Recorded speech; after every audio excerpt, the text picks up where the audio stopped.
যেহেতু আমি ছেলে, তো আজকে আসলে আমি ছেলেদের জন্য একটা মেসেজ রাখছি। যদি একটুক্ষণ ভালো লাগে আর একটুক্ষণ যদি মেসেজটা আপনাদের কাছে মনে হয় না যে ঠিক আছে, তাহলে আমার মেসেজটা হচ্ছে, আমার কথাগুলো বলা সার্থক হবে।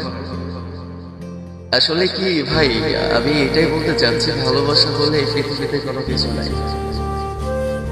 হ্যাঁ, তো ভালোবাসা আছে একটাই, হচ্ছে সৃষ্টিকর্তার সাথে যদি ভালোবাসা করতে পারেন তাহলে আলহামদুলিল্লাহ।